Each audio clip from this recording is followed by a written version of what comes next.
Hello, class. This is Victor Eden Pogo, and I'm doing a report on the investigation which was conducted on the Miami pedestrian bridge, which collapsed in March 15, 2018. When this bridge collapsed, there was an investigation which was conducted by DOT and OSHA and other engineering companies, which serve the interests of the public. And what they realized on this is what I'm about to share with you. And I can tell you from their analysis, it came out that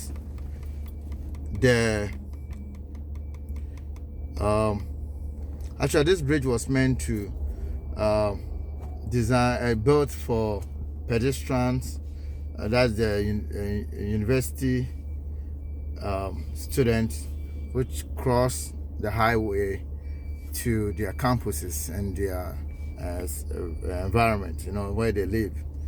And it's supposed to be a footbridge for them to use and the neighbors around the city, that's the street border.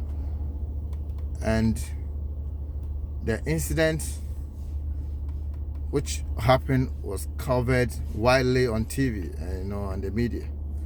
And the OSHA did a lot of interview and investigations with DOT, and one of the reasons is that the fake bridge engineer, the engineer of record, EOR, failed to recognize that the bridge was in danger of collapsing when it was inspected few hours before it collapsed, and he was notified.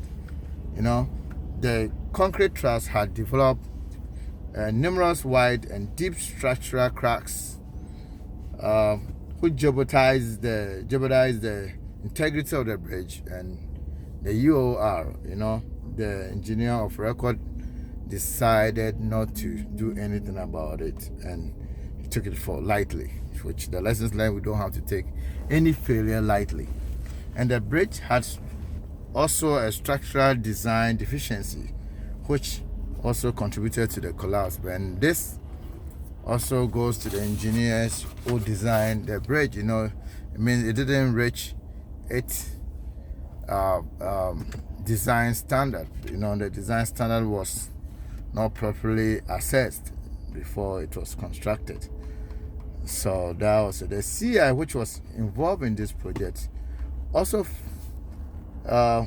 didn't help a lot, because it's supposed to be serious and remind the contractor and the engineers, the contractor especially, that he could have even stopped projects if he found cracks and deficiencies on the project. He shouldn't allow them to proceed the project, but he still allowed them to proceed without stopping them.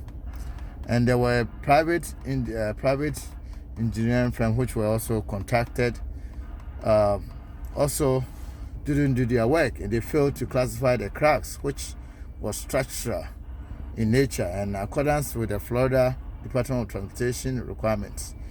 And they also couldn't do enough to stop this project from these cracks from developing further to cause this fatality and properties destroyed.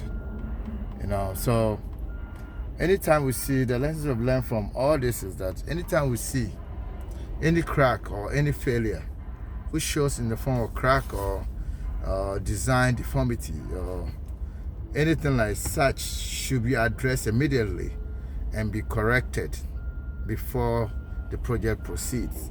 We don't have to ignore it. We just have to make sure the right things are done as workers engineer. From what I've learned from school designing and all that, this is what I can take off from here. And I wish my classmates and everybody will agree with me on this. And this is something that is preventable, which it shouldn't have happened, but it happened and killed people. And it's so devastating. I hope this, as I'm saying, You know, when this issue happened, it killed, it destroyed human life and properties and a lot of money involved. So this shouldn't happen again. And I hope we all take it serious. I'm done. Thanks for listening to me.